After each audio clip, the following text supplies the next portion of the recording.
Mafia boss yells at the cleaning lady. She says 5 words that shocks everyone in the diner. That is how the story spread through the neighborhood later, whispered in barbershops, retold in beauty salons, and replayed on late-night TikTok feeds. If you were not there inside Joe's diner at 2:43 in the morning, you would swear the whole thing was made up. But every soul in that neon-soaked room remembers the moment the impossible happened. If you're enjoying this story, go on and hit subscribe button. It keeps the family growing and guarantees you don't miss the next move. Turn on notifications, you'll want to know when the next tale drops.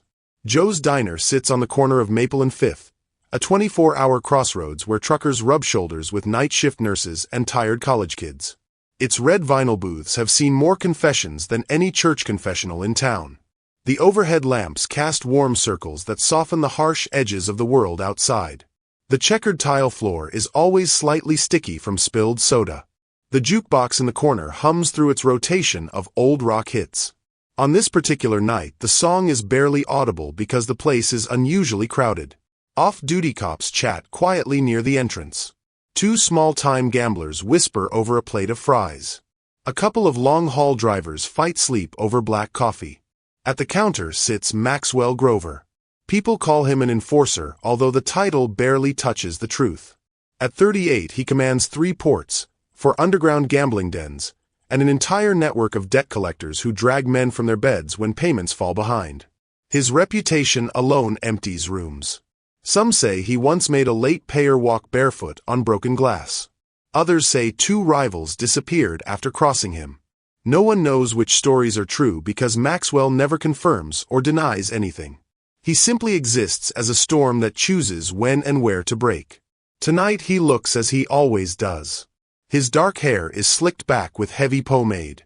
A thick gold chain rests against the open collar of his crisp white shirt. His knuckles carry the faded marks of early days on the street. A Rolex glints every time he moves his wrist. He holds his phone to his ear, jaw tight enough to snap. Whoever is on the other end of the call is late on money, and Maxwell is losing patience.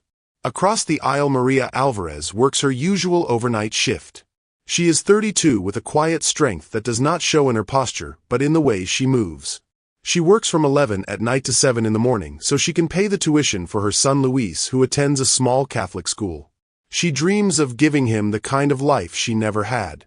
Her uniform is a simple blue dress with a white apron. She wears yellow cleaning gloves and her hair is tied back in a low ponytail. A small silver cross rests just above her heart. She does not care who comes into the diner. People are people. Some are kind. Some are cruel. Most are simply tired. She hums softly as she mops the narrow aisle between the booths. The smell of disinfectant lingers beneath the aroma of burgers and coffee. She has done the same path so many nights that her feet could follow it in complete darkness. Then the moment that will ripple through every life in the diner arrives. Maxwell's voice rises. He slams his phone onto the table. The impact jostles his coffee cup and sends it teetering. Maria, trying to squeeze past, lifts her mop to avoid hitting a chair. The wooden handle brushes Maxwell's cup just as he reaches for it. In a heartbeat, the scalding coffee spills forward and splashes across his pressed white silk shirt. A dark stain blooms across his chest and drips down toward his lap. The diner seems to inhale all at once. Maxwell stands so quickly that his stool tips backward and clatters to the tile. His face twists with rage. Before Maria can speak a single word, he is already shouting, "You blind!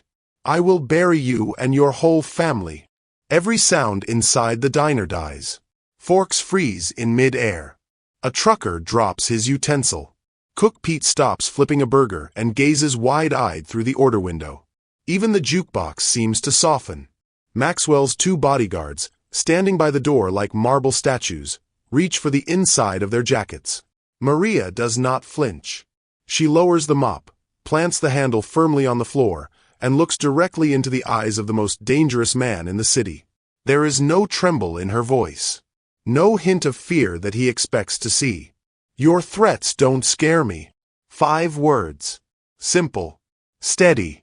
Razor sharp in the silence that follows. A shiver moves through the diners.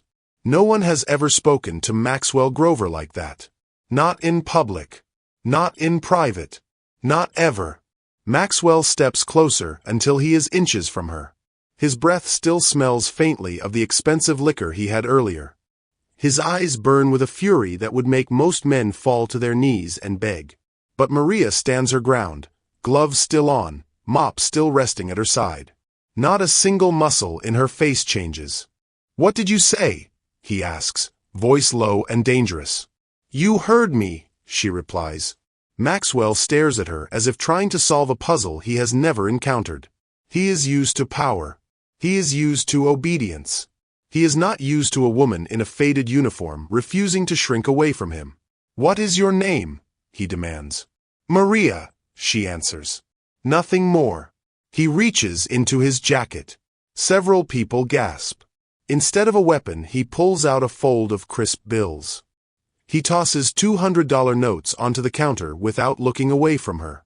"Buy yourself a new mop," he says, though the words do not land with the conviction he intends. With that he turns and storms out of the diner. His bodyguards follow, their faces stiff with confusion. Maria exhales slowly. The tension loosens across the room. Conversations start again, hushed at first, then rising back to their usual buzz. Maria picks up the bills, not triumphantly but with the same quiet practicality that governs her life. She tucks the money into her apron. It will cover Luis's school books for the next semester. She returns to her work without a trace of theatrics. She wipes the spilled coffee from the counter. She rinses the mop and continues down the aisle. People watch her with new respect, though she pretends not to notice. Outside the diner, Maxwell leans against his black sedan. The cool night air does little to extinguish the flame inside him. His thoughts turn not to revenge but to curiosity he cannot explain. He has been defied before, but never like that. Never by someone who looked at him with that calm defiance.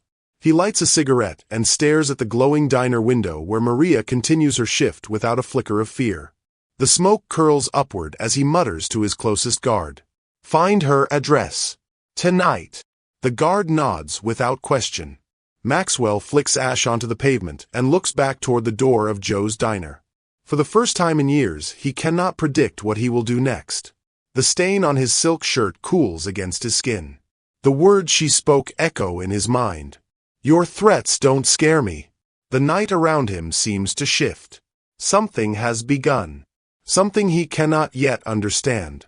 And inside the diner, Maria continues to mop, unaware that her world is about to collide with his in ways that will change both of them forever. Maria never sees Maxwell step away from the curb after delivering his quiet order to his guard. She remains inside Joe's diner, rinsing out her mop as sunlight begins to seep faintly through the blinds. The night shift winds down, and by 7 the diner empties into that hushed hour when a city feels like it is blinking awake. Maria clocks out, ties her cardigan around her shoulders, and heads toward the bus stop with the same purposeful stride she has relied on since her world first fell apart. Her routine begins again. It always does. She takes Luis to St. Mary's Academy each morning. The school is small and smells like chalk and floor wax, and the sisters greet her with warm nods. She walks Luis to the gate, smoothing the collar of his uniform shirt. He is 10 with careful eyes that observe more than most children notice. He hugs her quickly and promises to behave, then disappears into the tide of students. After drop-off, Maria returns to her apartment. She brews weak coffee, closes the curtains, and slips into the brief sleep she has before the afternoon. When she wakes, she makes lunch for Luis and reads a chapter of whatever book she can afford to borrow from the library. Evening arrives quietly. At 7, she sits with Luis before a small shelf that holds a statue of the Virgin Mary. They pray as they have prayed every day since the night 5 years earlier when a drive-by shooting claimed her husband. She remembers his body collapsing on the pavement. She remembers the officer explaining that he had been in the wrong place at the wrong time. Memories of that night cling to her like bruises that never fully heal. Fear almost swallowed her after that, but she made herself a promise over her husband's casket. She would never again tremble in the presence of men who hid behind guns. While Maria's days continue with a steady rhythm, Maxwell Grover spends the next 48 hours wrestling with the words she spoke. He cannot let them go. No one has ever looked at him without fear. It unsettles him in a way he cannot name. Lieutenant Tony arrives at Maxwell's private office with a thin dossier late one evening. Tony is short and muscular with a nose bent from too many bar fights. He places the folder gently on Maxwell's desk as if it contains something fragile. "That everything?" Maxwell asks. Tony nods. Inside the file, Maxwell finds Maria's address, her work schedule, and a photograph of her standing outside the school gates with Luis. There is nothing unusual about her life. That is what surprises him most. She is not part of any crew. She has no debts. She keeps to herself. She goes from work to home to the school and back again. A clean life. A simple one. Maxwell begins visiting the diner every night after that. He chooses a corner booth near the window where he can see everything. The staff whispers among themselves, but no one is foolish enough to approach him. He orders nothing. He only watches. Maria never acknowledges his presence. She wipes counters, scrubs the floor, refills ketchup bottles, and moves through the space with the same quiet determination. When she takes out the trash in the early morning hours, Maxwell leaves before she steps outside. He does not want to frighten her, although he tells himself that is not the reason. A week passes this way until the night he decides to speak to her directly. The diner closes at 3. Maria finishes sweeping the kitchen and carries the trash out the back door into the narrow alley. The early morning air smells of damp cardboard and frying oil from the diner's vents. Maxwell waits near the dumpster. His silhouette is sharp under the faint glow of the security light. Maria stops a few paces away, not startled, not even surprised. "You following me now?" she asks. Maxwell reaches into his jacket. She stiffens but holds her ground. He pulls out an envelope thick with cash. "For the shirt," he says. She shakes her head. "I clean my own messes."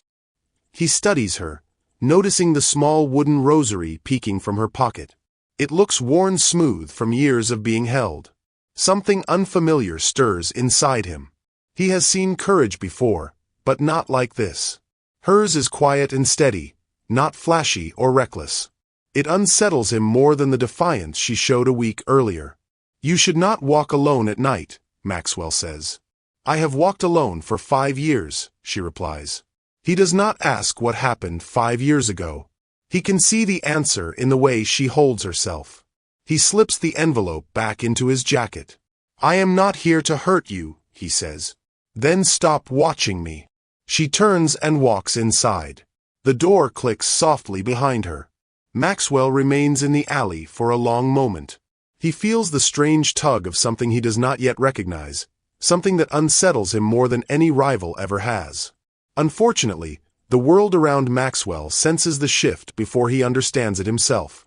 Word spreads that Maxwell Grover is distracted. His nightly visits to Joe's diner are noticed by the wrong eyes. Victor Kane, a rival who controls the East Docks, is the first to exploit it. Kane is known for his need to bruise reputations before he bruises bodies. When a man like Maxwell shows even a hint of vulnerability, Kane circles like a shark that smells blood. 2 nights later, Maria arrives for her shift and sees fresh graffiti sprayed on the diner's sidewall. The letters drip red in the glow of the streetlight. Grover's pet gets cleaned. Pete the cook calls the police, though they all know nothing will come of it. Maria stares at the words for a long time. She feels anger rising in her chest because she knows this trouble is not of her making. It belongs to men who think the world bends around their grudges. She works her shift anyway. She always does. And although she feels unseen eyes watching from beyond the diner windows, she refuses to let her hands shake. She wipes tables, greets the customers, and pretends not to notice the silent tension that lingers in the air. Maxwell is not at the diner that night. If he were, the message would not have stayed up long enough for anyone to read it. But he has been busy handling Victor Kane's escalating provocations. Maria does not know this yet. She only knows the feeling she remembers from 5 years ago has returned. It is the sense that danger is close enough to taste. Her shift ends at dawn. She rinses her mop in the janitor's closet, wringing out the dirty water. As she prepares to leave, she notices something unusual. A single white rose is tucked between the strings of her mop. Dew clings to its petals. For a moment she simply stares at it, puzzled and wary. The diner is locked. Only staff have keys. No one she knows would leave such a thing. Maria plucks the rose from the mop and closes her hand around it until the petals crush between her fingers. The scent is faint and sweet. She throws the remains into the trash, but the gesture does not release the tightness in her chest. She steps outside and looks up at the metal security camera mounted above the back door. It is new. She never saw it installed. It faces the alley with a clear view of every step she might take. She already knows who put it there. She also knows he did it without telling her. Maria turns her collar up against the cold morning air and begins the walk toward the bus stop. Behind her, the diner is quiet, but the watchful camera blinks with a small red light. Something is shifting. She can feel it even if she does not understand the shape of it yet. And somewhere across the city, Maxwell Grover reads a report from one of his men about the graffiti on the diner's wall. His anger burns, but it is not the message that haunts him. It is the thought of Maria seeing it alone. The watchers have begun to move. The game has changed, and neither of them can step back now. Maria thinks about the crushed rose for the rest of the day. She walks Luis to school, keeps her voice light, and pretends the world is ordinary. But the memory clings to her like a chill. Even during her short nap, she dreams of footsteps in the alley and the small red light glowing above the diner door. By the time evening arrives, she forces herself to breathe slowly, to remind herself that fear is an old visitor she refuses to welcome back inside. Across the city, Maxwell prepares for a meeting that should have been simple. He gathers his capos at Joe's diner because the location offers neutral ground. The morning crowd has thinned, and the hum of the place is steady and calm. The smell of frying bacon lingers in the air. Maria moves between tables with her usual measured pace. She does not look at Maxwell as he sits in a corner booth discussing percentages on the East Docks. The table is spread with maps and ledgers. His capos lean in and whisper, their hands tracing shipping routes with practiced familiarity. Maxwell wears a crisp dark shirt, but a faint brown blotch remains near the hem from the night of the spilled coffee. It is barely visible, but Victor Kane notices it instantly when he enters the diner with 4 of his men. Kane has a smile that never reaches his eyes. Today it spreads wide across his face, as if he is greeting an old friend. "Well now," Kane drawls loudly. "I see you are still wearing that little souvenir." His gaze lands on the faint stain. Maxwell's jaw tightens, but he stays seated. His capos shift in their seats, ready for trouble, but Maxwell subtly lifts a hand to keep them still. Kane strolls past the counter with swaggering steps. His men follow, each with the cocky confidence of men who believe they own the room. Maria approaches their table to refill the water glasses. She keeps her expression neutral even when Kane's smirk swings her way. "Careful, honey," Kane says, tilting his glass toward her. "Some spills cost more than others." The room grows quiet. A few customers turn their heads. Maria's cheeks tighten, but she keeps her hand steady and continues pouring. Maxwell slowly rises from his booth. His hands grip the edge of the table, knuckles turning white. For a moment Maria thinks he might swing at Kane then and there, but Maxwell locks his gaze on the rival and forces himself back into the seat. Kane chuckles. "Good boy," he says softly. His words float across the table like a poison. The meeting ends minutes later. Maxwell dismisses his capos with clipped instructions. They understand the message without it being spoken. Kane has crossed a line. That is not something a man like Maxwell allows twice. By evening the retaliation comes, but not from Maxwell. Kane makes the first move. One of Maxwell's warehouses near the West End stores high-value shipments. A truck parked inside is supposed to leave at dawn. It never gets the chance. Kane's crew breaks in, drenches the truck in fuel, and sets it ablaze. The explosion rocks the building, sending flames roaring into the night sky. 2 guards are caught in the blast. They survive but leave the scene in ambulances. Maxwell is notified within minutes. The news reaches Maria in a softer, quieter way. She is on break at the diner, sitting at the counter with a slice of warm apple pie. Pete hovers near her, drying mugs with a rag that has seen better days. His eyes flick toward the door as if expecting someone dangerous to walk through. "You all right, Pete?" Maria asks. Pete lets out a sigh and sets a mug down. "I should have told you earlier," he says. Maxwell Grover is not just some guy who likes his coffee hot. Maria pauses mid-bite. She does not say a word. Pete takes her silence as permission to continue. He runs half the underground in this city. Ports, debts, gambling dens. People do not cross him if they want to see tomorrow. And that man Kane who came in today, he is worse in some ways. Dirtier. More reckless. Maria lowers her fork. "Why are you telling me this?" Pete's face creases with worry. "Because you got caught in the middle. Because you talked back to him like no one ever has. And because I saw the way he watched you after." Maria closes her eyes. It feels as if the world is folding in on her. Memories of her husband's final night flash again. The sound of gunshots. The red stain spreading across his shirt. The sirens. When she walks home that night, she holds Luis's hand as if she might lose him if she lets go. She checks the locks twice before bed. She makes him practice dialing emergency services. She pulls the curtains tight and keeps the kitchen light off. Fear tries to claw its way back into her chest, but she fights it with steady breaths and whispered prayers. For the next 2 days she feels watched, although she never sees anyone. A dark car idles near the corner more than once. The same stranger appears at the bodega across the street. She knows better than to ignore these signs. She prays harder. She teaches Luis to stay close. She carries her rosary everywhere. The rain begins on the 3rd night. It pours in heavy sheets that turn the streets into dark mirrors. Maria returns from the diner soaked through her uniform and steps into her small apartment with relief. She dries her hair with a towel and checks on Luis, who is already asleep, curled beneath his superhero blanket. She whispers a prayer over him and closes his door quietly. A knock echoes through the apartment. Maria's breath freezes. She grips the towel tighter and steps toward the front door. Another knock follows, louder this time. She peeks through the peephole and feels her stomach twist. Maxwell Grover stands on the other side, drenched from the rain. Water runs down his face and darkens his collar. His hair is uncharacteristically disheveled. His expression is not angry. It is urgent. Maria opens the door, but only a few inches. The hallway light casts a pale glow on his shoulders. "Why are you here?" she asks. Maxwell keeps his voice low. "Pack a bag. You are not safe." She stares at him, unblinking. "You brought this to my doorstep." "I did not intend for any of it to touch you," he says. "Kane is watching you. That graffiti was only the start. He will use you to get to me." Maria tightens her grip on the door.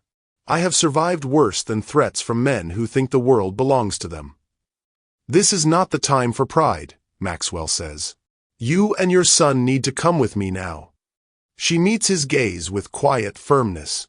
"I do not go anywhere with men who put fear in people's mouths." Before he can answer, she closes the door. The sound echoes through the apartment with finality.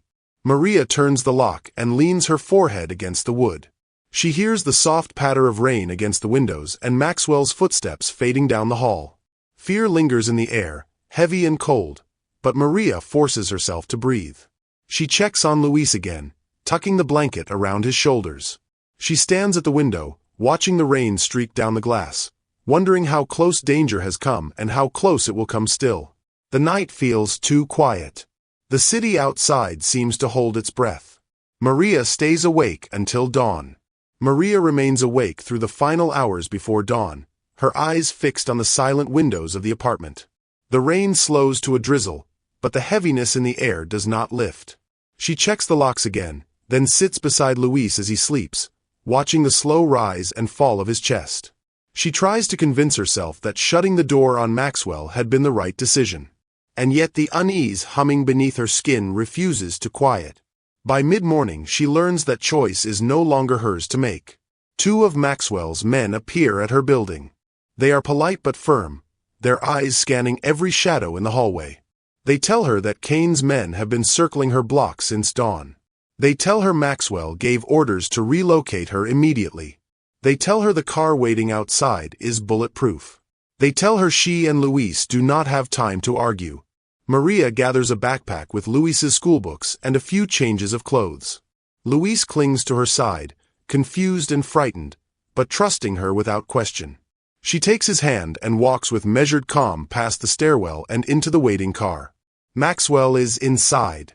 He sits rigidly, jaw tense, the faint cut near his temple stained with dried rain.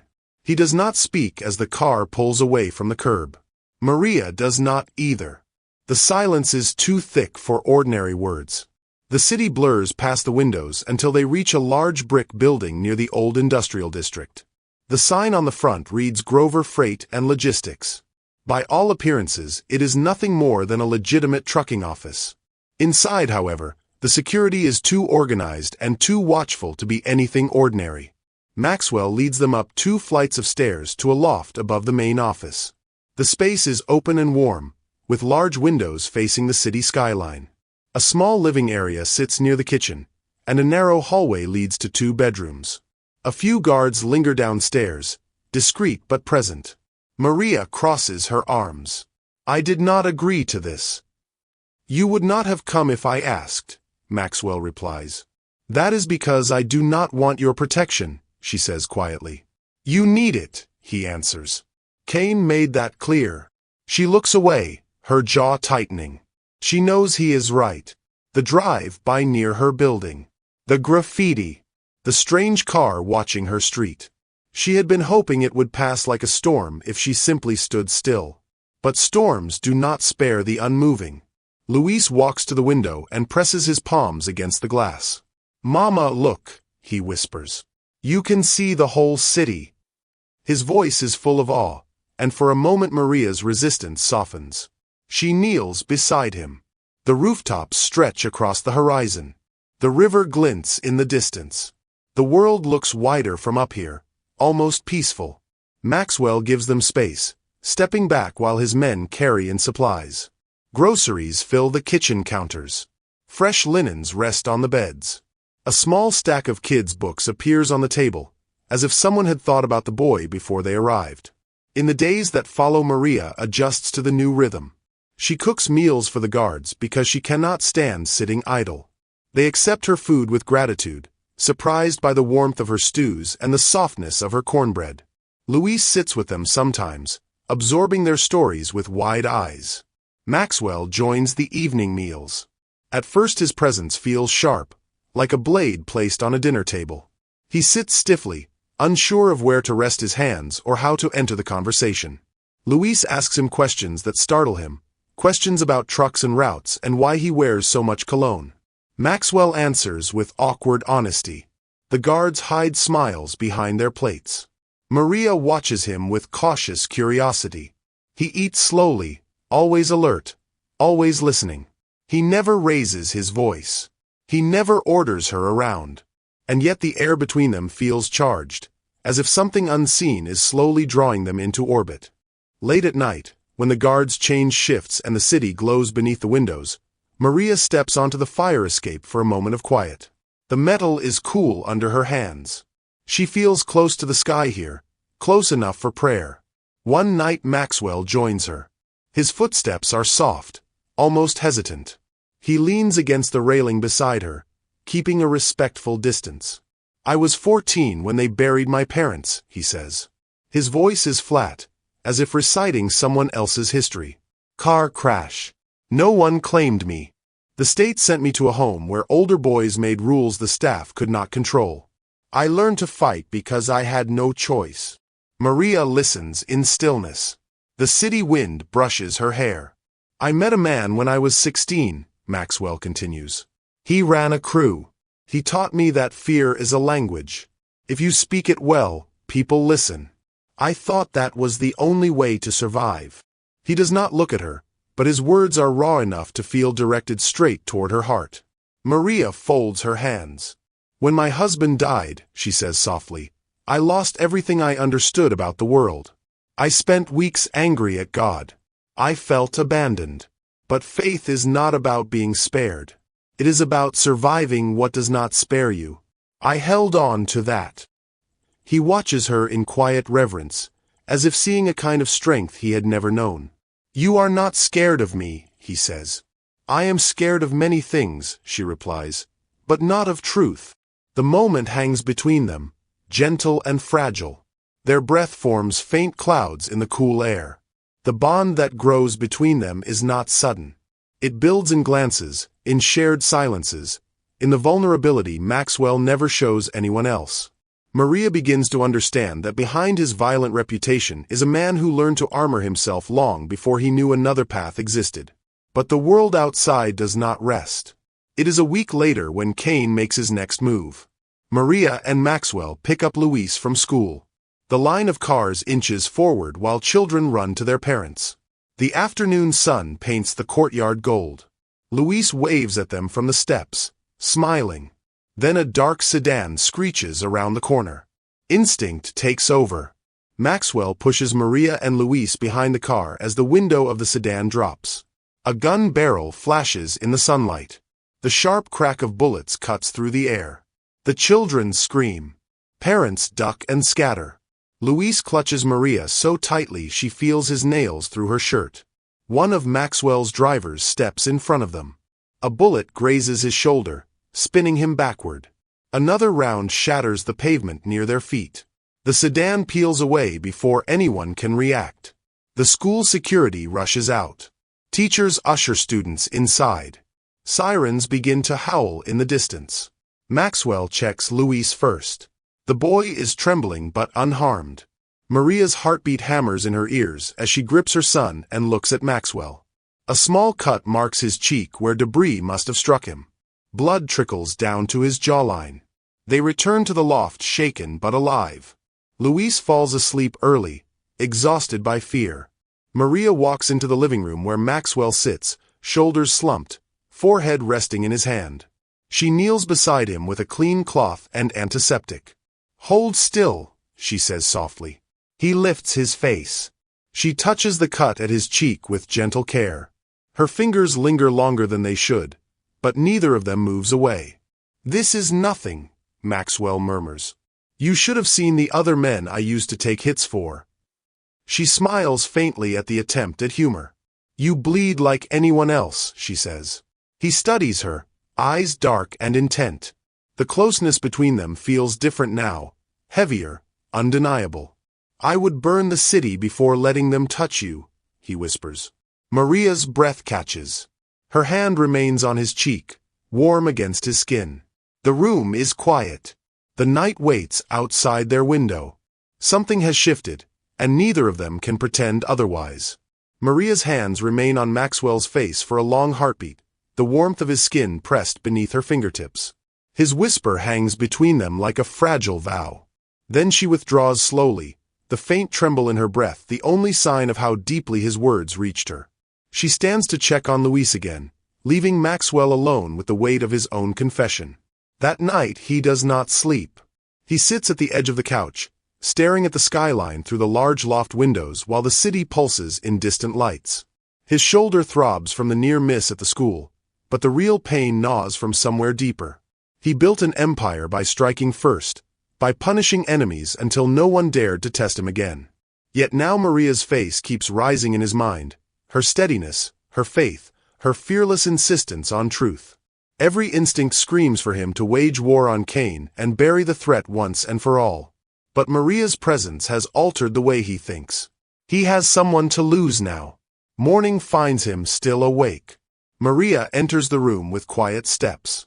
She moves softly so she does not disturb Luis, yet Maxwell senses her before she speaks. You cannot go after him, she says. Maxwell rubs his forehead. War is the only language Kane understands. Then speak a different one. He looks at her sharply. Peace with a man like that is not peace. It is surrender. It is strategy, she counters. You taught yourself to survive by force because you had no other choice. But you have a choice now. If you go to war, innocent people will bleed. I cannot watch you drag Luis into that. Her voice does not tremble, but her eyes shine with the fear she refuses to name. Maxwell tries to hold on to his old certainty, but her plea cuts through it like light slicing darkness. He exhales. "What would you have me do?" "Talk to him," she says. "Meet him. Offer something he wants that is not violence. A path to end this without bodies on the ground." Maxwell studies her. She is not naive. She knows the risks. But her courage steadies his pulse, and he finds himself nodding slowly. "Fine," he says. "I will arrange a sit-down." The message travels quickly. By evening, Kane sends word agreeing to meet at a neutral bar known for keeping its lights dim and its patrons discreet. The place sits just outside the industrial district, far from either man's territory. Maria does not like the idea, but Maxwell holds her gaze and promises he will return. She watches him leave with a prayer quiet on her lips. The bar is low-lit with peeling red booths and a flickering sign above the counter. Kane arrives with two men, both younger, both eager for violence. Maxwell brings only Tony. The air bristles with tension before a word is spoken.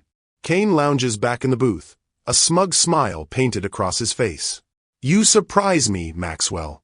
I expected you to put a price on my head, not ask for a chat." Maxwell folds his hands on the table. "You crossed lines you should not have crossed. I am giving you one chance to walk it back." Kane laughs lightly. "You want peace because of that woman. The cleaner. I saw your face when I spoke to her. You slipped." He leans forward. "That makes you vulnerable." Maxwell's jaw tightens. "State your terms." Kane spreads his fingers as if revealing a simple truth. "Give me half the West Docks." "Impossible." "Then we keep playing," Kane says. Maxwell reaches into his jacket, and Kane's men tense, but Maxwell only pulls out an envelope. Inside is a list of shipments, names, and dates. "Your heroin route through the coast," Maxwell says. "Federal agents have been sniffing around it for months. This information makes their job a lot easier. You can lose your docks, your men, even your freedom. Or you can walk away from mine." Kane's smile falters, then returns sharper than before. "You would hand this to the feds? If it means ending this without death, yes." Kane leans back. "You are bluffing." Maxwell meets his eyes with calm certainty. "Try me." The stalemate hangs heavy. Kane taps the table with his ring, eyes calculating. "I want more," he decides. "And you know it." Before Maxwell can respond, a phone buzzes inside Tony's pocket. He glances at the screen, then at the door. His expression flickers with something Maxwell does not notice quickly enough. Kane lifts two fingers. The door bursts open. Gunfire erupts in a sudden storm. Kane's men fire from both sides, glass shattering, patrons diving to the floor. Maxwell pushes back from the booth, reaching for his gun, but a bullet grazes his shoulder.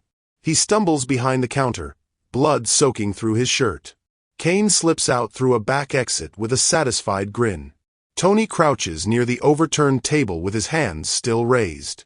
Maxwell sees it now in the man's eyes, the guilt, the fear, the shift in loyalty. Tony leaked the meeting location. He wanted a bigger cut. He wanted to survive whichever man won. "You sold me out," Maxwell growls. Tony's face pales as he backs toward the door. "It was just business." But before he escapes, the gunfire sharpens again.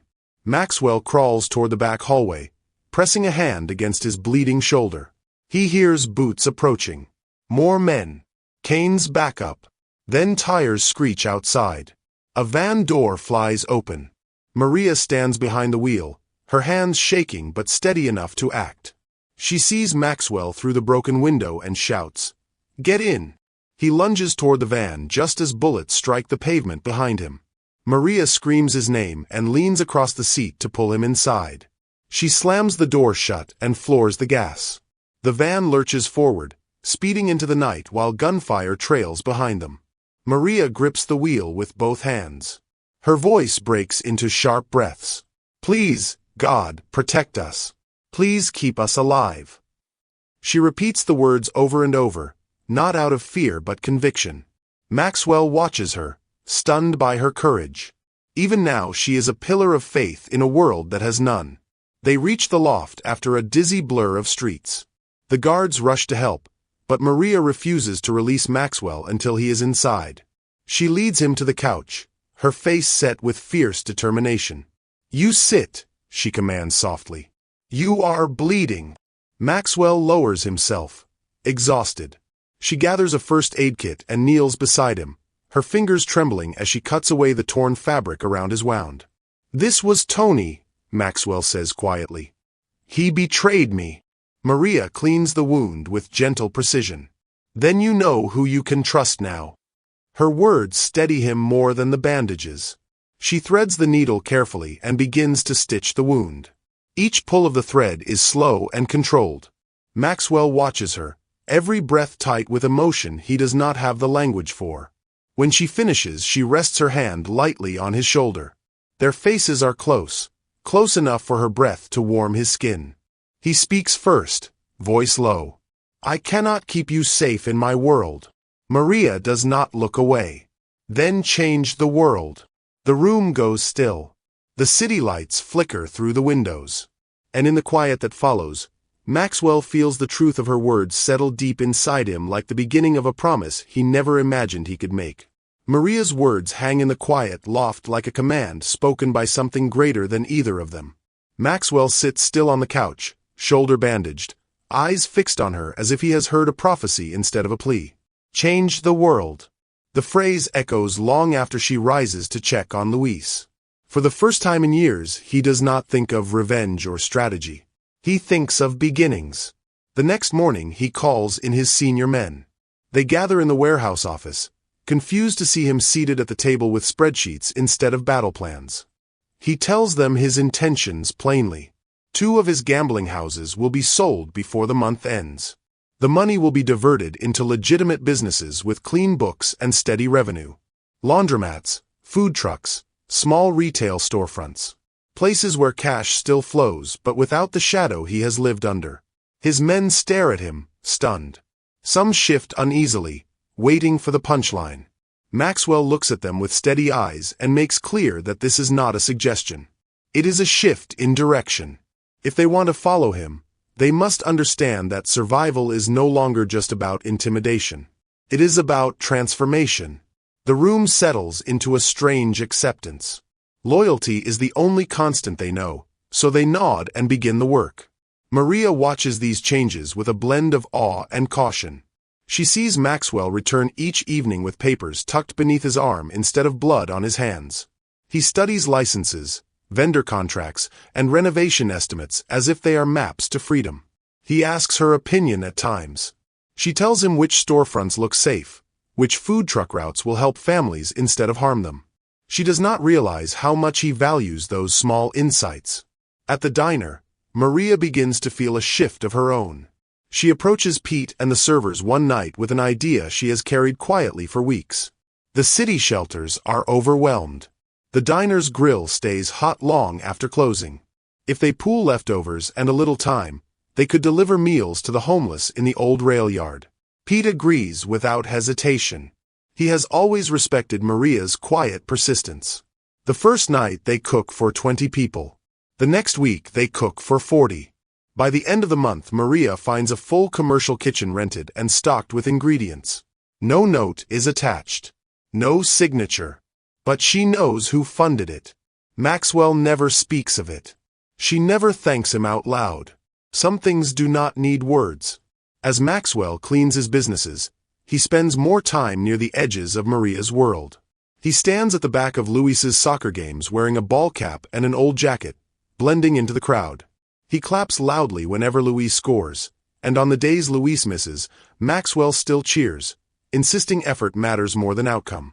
Luis pretends not to notice the tall man with the quiet smile, but Maria sees the way her son's eyes brighten when Maxwell appears. It stirs something warm in her chest, yet tinged with fear. Bonds can be dangerous. They can also be the thing that saves you.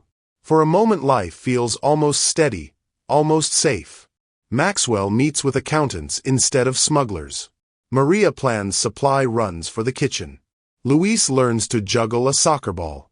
The city's noise seems less threatening, as if the darkness is learning to keep its distance. But shadows do not fade so easily. Kane feels the pressure of federal agents closing in. Maxwell's quiet tips have pushed investigations into his smuggling routes, his offshore accounts, and his distribution rings. Kane's world is shrinking, pulled tight by fear and fury. He blames Maxwell for all of it. He blames the woman who softened him. Desperation fuels his rage, and desperation rarely thinks clearly. One afternoon, Maria picks Luis up from school a few minutes early. She needs to stop by the diner for supplies, so she lets him play at the small park across the street. She keeps him in view the entire time, her eyes shifting between him and her list. Luis kicks his ball toward the swing set, laughing as he chases it. Maria smiles, grateful for a moment of peace. She looks down for 1 second to check her phone. 1 second. When she lifts her gaze again, the ball rolls across the grass unattended. Luis is gone. Her breath snaps inside her chest. She runs toward the swings, calling his name. She searches behind the bushes, near the slide, across the fence. His backpack lies near the bench, unzipped. Her heart begins to pound so hard she cannot hear her own voice. A woman at the far end of the park says she saw a black van pull out quickly only moments ago. Maria runs toward the street, but the van is gone. Panic grips her stomach like a burning fist. She pulls out her phone with trembling fingers and dials Maxwell. He answers on the first ring. She cannot form the words at first. All she manages is a broken cry that makes his world tilt. "Maria, tell me what happened." "He is gone," she whispers. "Luis is gone." The line goes silent. She hears his breath deepen, turning cold and sharp. "I am coming," he says. Within minutes, the loft parking lot fills with Maxwell's men. He arrives gripping the steering wheel so tightly his knuckles lose color. Maria stands in the middle of the lot, shaking, unable to calm her breath. He steps out and pulls her into his arms before she can speak. Her fear surges against his chest. He closes his eyes for a moment, steadying her, steadying himself. Then his phone rings. The voice on the other end is distorted but familiar in its cruelty. Kane does not shout. He speaks with chilling ease. "I have the boy." Maria collapses to her knees. Maxwell drops beside her, holding the phone close to his ear. His voice rises with barely controlled fury. "If you touch him, I will tear your entire world apart." Kane chuckles softly. "Bring 10 million to the old shipyard. You come alone. No police. No tricks. If I see a tail, the kid disappears forever." The line goes dead. Maxwell rises slowly, as if his body is moving through fire. He turns to his men and orders weapons loaded, vehicles prepared, and routes mapped. Rage blazes through him, hotter than anything he has ever felt. No one touches a child. No one touches Maria's child. This is the one line he will never allow crossed. He reaches for the nearest rifle. Maria's hand flies to the barrel. She forces him to face her. "No blood for my son," she says. Her voice does not shake. It rings with the same power she carried in the diner on the night they met. Maxwell stares at her, breath unsteady. The world he knows tells him this is the moment to strike. But Maria's gaze holds him firmly. Something inside him shifts again, deeper than before. The guns lower. The night wait begins. And somewhere far across the city, a boy prays that his mother and the man who cheers for him will find him in time. The night drags on without mercy. Maria sits on the edge of the loft couch, fingers woven tightly around the small rosary she carries everywhere. Maxwell stands near the window, staring at the city lights with a stillness that is not calm. It is restraint. Violent, trembling restraint. He promised Maria there would be no blood for her son. That promise presses against every instinct in his bones. When the first thin line of dawn appears, Maxwell receives a final text. A location. A time. No negotiations. He turns to Maria. Her eyes are swollen from hours of silent prayer, but her posture remains upright, refusing despair. Maxwell crouches before her, taking her hands carefully in his own. "I will bring him back," he says. "I swear to you." Maria nods, though her breath quivers. Go with no violence in your heart, she whispers. Let God handle the rest. He does not know how to do that. But he nods anyway. At the abandoned pier, morning fog curls low over the water, draping the weathered planks in pale gray. Rusted cranes stand like skeletal sentinels along the shoreline. The place is silent except for gulls and the distant churn of waves against broken concrete. Maxwell steps onto the pier completely unarmed, just as the kidnappers demanded. His shoulders tense at the vulnerability, but he forces himself to walk forward. All he carries is the determination that has guided him through darker nights. He scans the shadows but sees no one yet. Grover! The voice slices through the fog. Kane emerges with 2 men at his side. His expression holds a mix of exhaustion and fury, but something is off. His posture is rigid, his hands clenched as if he is not in control of the moment. Maxwell's eyes sharpen. Where is the boy? Not with me, Kane answers, teeth grinding. His voice carries a strange bitterness. I was told to bring you here. But this is not my play. Before Maxwell can respond, footsteps echo behind the containers stacked near the end of the pier. Tony walks out slowly, holding a pistol pointed at Maxwell's chest. Luis stands beside him, bound at the wrists, frightened but unharmed. Maria's prayers had held. The boy is alive. Maxwell's rage simmers, but he forces himself still. Tony, this is your doing. Tony smirks. You stopped being useful the moment you decided to go soft. Kane was too sloppy to finish you, so I decided to upgrade the plan. He gestures to Kane with mocking pity. He thought he was getting a ransom. But I want more. All of it. Every dock, every route, every business. You were in my way. Kane's expression twists. You used me. Tony shrugs. You were already sinking. I gave you something to cling to. A brief silence stretches, heavy with betrayal. Then Maxwell steps once closer, keeping his voice level. Let the boy go.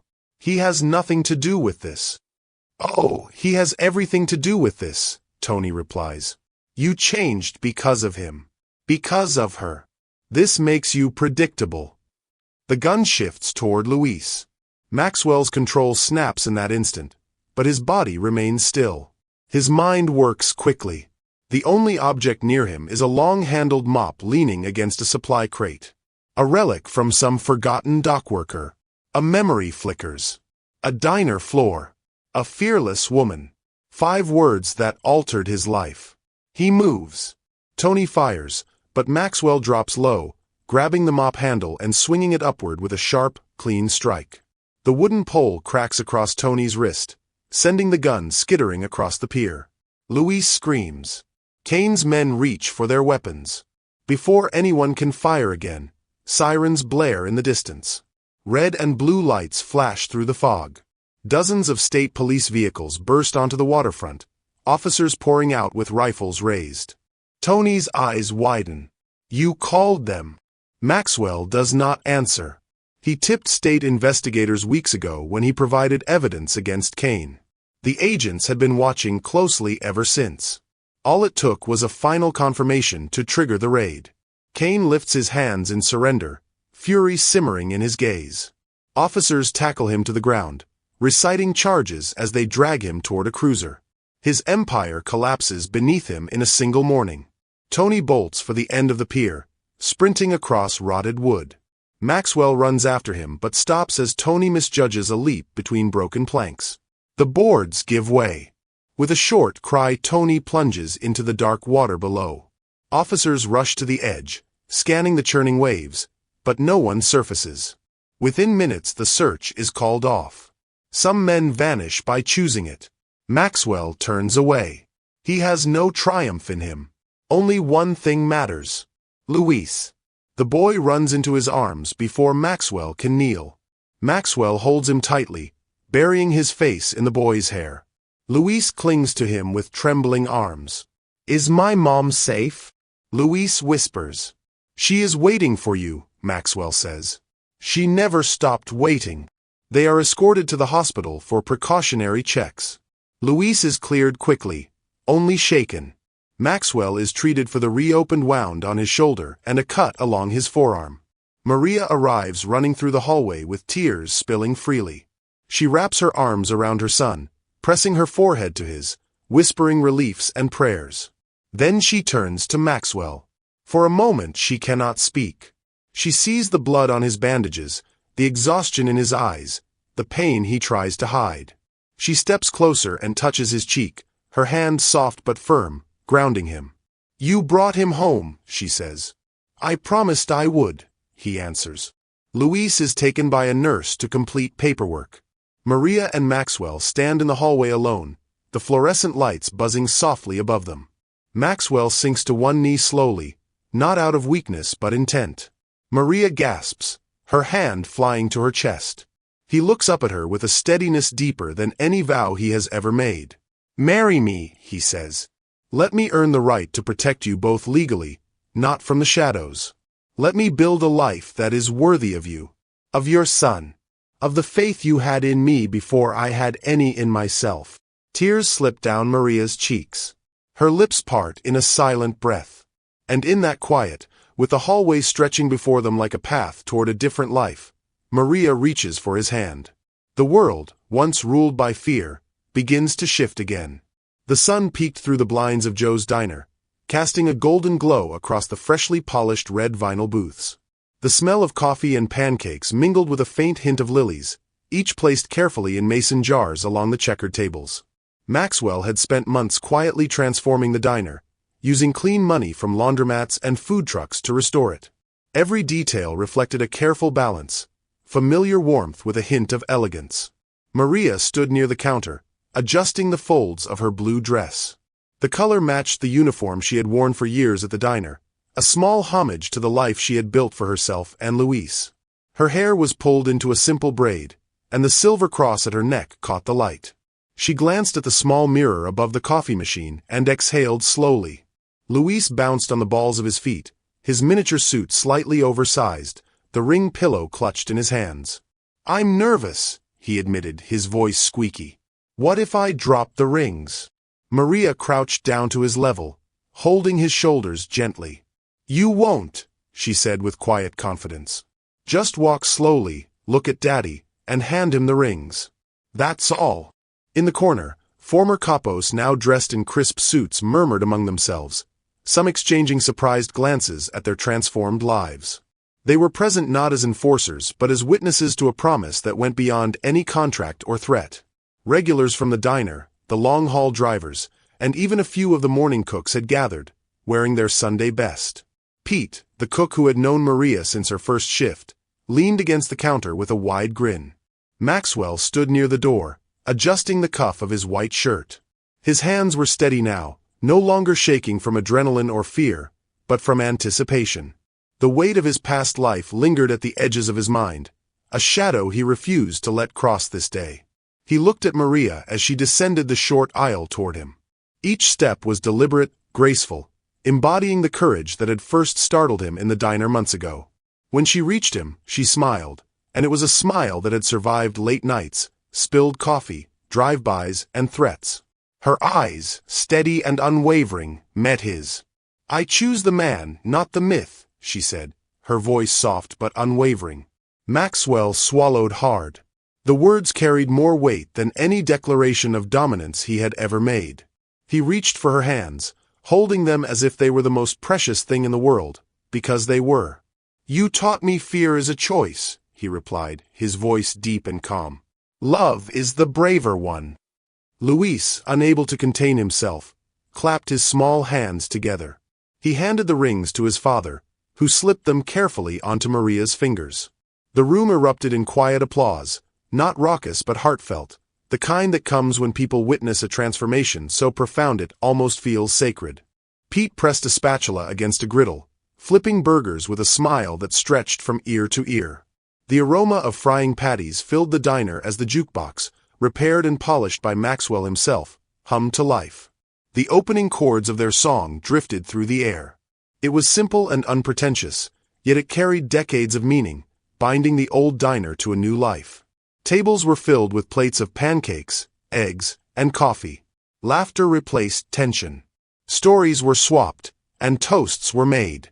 Former adversaries and loyal friends alike found themselves united in a rare moment of peace, sharing in the joy that Maria and Maxwell had fought to create. Later, as the crowd thinned and the morning light brightened the checkered floors, Maxwell extended his hand to Maria. "May I have this dance?" he asked, his tone both tentative and hopeful. Maria placed her hand in his, feeling the strength in his grip and the gentleness that had grown over months of shared fears, hopes, and confessions. Together they moved to the center of the diner, a place where so many stories had begun, where spilled coffee had sparked the first sparks of defiance and courage. As they swayed slowly to the music, Luis pressed himself against the counter, watching his mother and father with wide eyes. He could see it in their faces, in the slight smiles and lingering glances, the love that had transformed a Mafia enforcer and a weary cleaning lady into a family forged not by blood or power, but by choice. Outside, the city continued its rhythm, unaware of the quiet miracle inside a small diner at the edge of town. The jukebox played, the diners cheered, and for once, Maxwell Grover's world was free of fear. Maria rested her head lightly against Maxwell's shoulder. "Do you know," she said softly, "that the first time you looked at me like I mattered, I thought you were going to kill me?" Maxwell chuckled quietly, the sound deep and relieved. "And now I trust you to protect me," she replied, "but also to love me without reservation." They continued to spin slowly, the checkered floor beneath their feet a memory of spilled coffee, of beginnings, of the courage to defy expectations. Every heartbeat between them was a promise kept, every glance a vow renewed. The diner, once a stage for fear and chaos, now hosted a dance of hope and commitment, a testament to what courage, forgiveness, and love could achieve. Luis ran up and tugged on Maxwell's pant leg. "Can I dance too?" Maxwell lifted him into his arms effortlessly. "Of course, little man," he said. Together, the three of them twirled in the center of the diner. Laughter, music, and sunlight blended into a perfect morning. The day stretched forward, quiet and full of possibility. Outside, life moved as it always had, but inside Joe's diner, a family had found its rhythm, its safety, and its love. The coffee stain on the floor would remain, a small reminder of where it all began, now consecrated by vows, resilience, and the promise of tomorrow. As the song faded and the diner's doors swung open to the morning breeze, Maxwell held Maria close once more. "We are home," he said, a simple declaration that carried the weight of every battle, every fear, and every moment that had led to this day. Maria smiled, resting her head against his chest. "Home," she echoed, and for the first time in a long time, everything felt right. The jukebox switched to another tune, Pete flipped a final pancake, and the diner hummed with the quiet triumph of ordinary life reclaimed. Maxwell and Maria danced slowly, holding each other, grounded in the reality that love had triumphed over chaos, and family had triumphed over fear. The checkered floor beneath them, the tables around them, the laughter and music, everything whispered a new beginning. And in that moment, there was no past, no enemies, only the rhythm of hearts in sync and the promise that together they could face whatever the world dared to bring. 5 years had passed, yet Joe's diner retained the same warmth that had first drawn Maria through its doors. Only now, the red vinyl booths gleamed beneath the morning sun, and the scent of fresh pancakes mingled with the laughter of children instead of the tension of threats. The diner had grown into a community hub. After-school programs occupied the corner booths in the late afternoon, while literacy classes and weekend cooking lessons filled the space once reserved for shady deals and whispered secrets. Maria moved through the diner with practiced ease, clipboard in hand. She had traded scrubs and mops for a professional wardrobe that still carried the comfort of familiarity.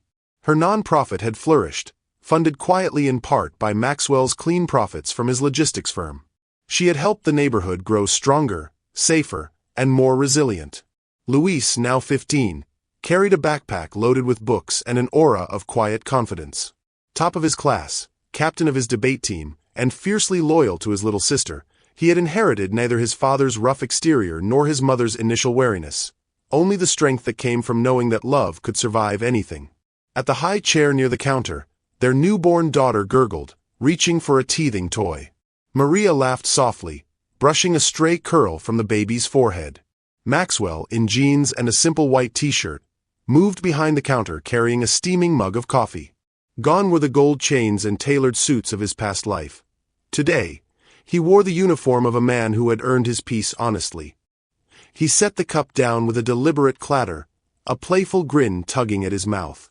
Maria glanced up, and in a silent rhythm born of years together, she returned the glance.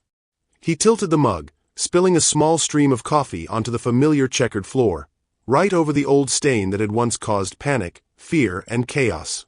"I see you haven't lost your touch," she said, a smile tugging at her lips. Maxwell shrugged, leaning casually against the counter. "Some habits die hard," he said, his eyes glinting. "But you still clean up just as beautifully." Maria shook her head, laughing softly. "Some things never change," she murmured, crouching to mop the spill. Her hands moved deftly, tracing the contours of the old stain as if honoring the memory of the woman she had once been, the woman who had faced fear head-on and chosen love over vengeance. Luis watched from across the diner, a small smile curling his lips. "Dad, are you going to spill coffee every morning just to see Mom clean it?" Maxwell grinned, ruffling his son's hair. "Maybe. Keeps her on her toes." The baby squealed in approval, reaching for Maria's braid. She scooped her up, holding the child close. Maxwell approached, sliding an arm around both mother and daughter. Maria rested her head against his chest, feeling the steady heartbeat that had become her anchor over the years. The diner hummed with life. Neighbors chatting, children laughing, the occasional clatter of plates and silverware. Every corner bore the mark of transformation, yet nothing felt forced. The chaos of Maxwell's past had been replaced with structure, the threat of violence replaced by the security of family and community.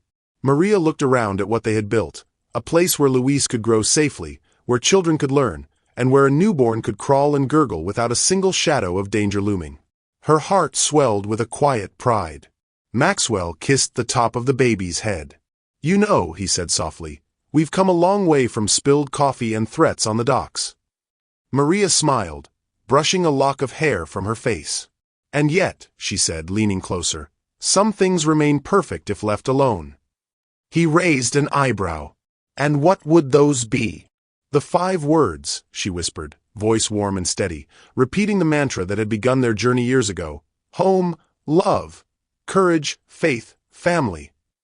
Maxwell laughed quietly, the sound rich and full.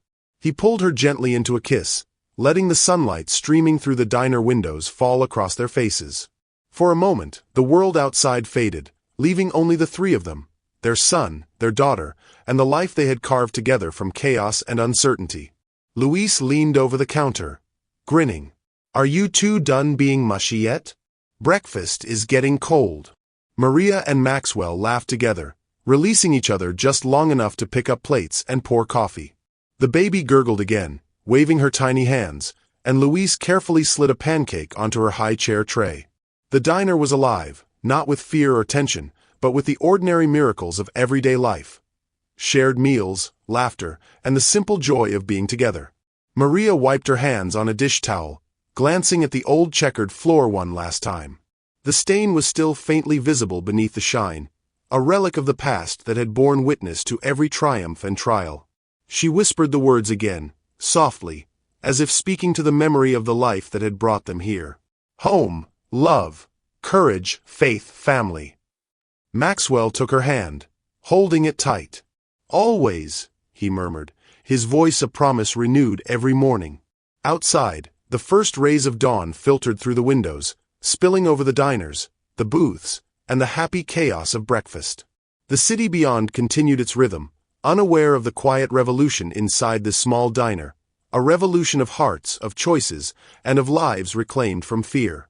Maria looked at Maxwell, at their children, at the family they had created, and felt a surge of gratitude so deep it nearly took her breath away. She had once feared for her life, for her son, for love itself. Now, she was surrounded by a world built on the principles she had fought for: courage, faith, and an unwavering commitment to family. Maxwell leaned down to kiss her temple, whispering, "We did it. All of it." Maria laughed softly, shaking her head, her voice carrying a note of wonder. "No, Maxwell. We keep doing it, every day. That's the point." He smiled, pulling her into his arms once more. The diner's warmth enveloped them, the sun painted the walls in soft gold, and the laughter of children created a perfect soundtrack. In that moment, the past, the spilled coffee, the threats, the danger, felt like distant echoes. What remained was the life they had chosen, the family they had forged, and the promise of many more mornings like this one. Luis climbed onto a stool beside them, arms draped around both parents. "Can we eat now?" he asked, grinning. "Absolutely," Maria said, setting the baby back into the high chair with a gentle kiss on her forehead. Maxwell picked up the stack of pancakes Pete had just finished flipping, sliding one onto Luis's plate. Maria watched Maxwell with quiet affection, the man who had once been a figure of fear and mystery, now the embodiment of home and love. She whispered the 5 words one last time for the morning, for herself, and for the new life unfolding before her: home, love, courage, faith, family. Maxwell laughed, pressing a final kiss to her lips, as the sunrise bathed the diner in warmth. Together, they were untouchable not because of money, power, or fear, but because they had chosen each other, every day, and built a life worthy of the name. Outside, the city stirred awake, unaware of the small miracle at the corner of 5th and Main. Inside, Joe's diner thrummed with life, laughter, and love. The checkered floor, once a battlefield of spills and fear, now bore witness to the quiet triumph of family reclaimed. And for Maria and Maxwell, for Luis and their newborn daughter, the dawn was just another beginning.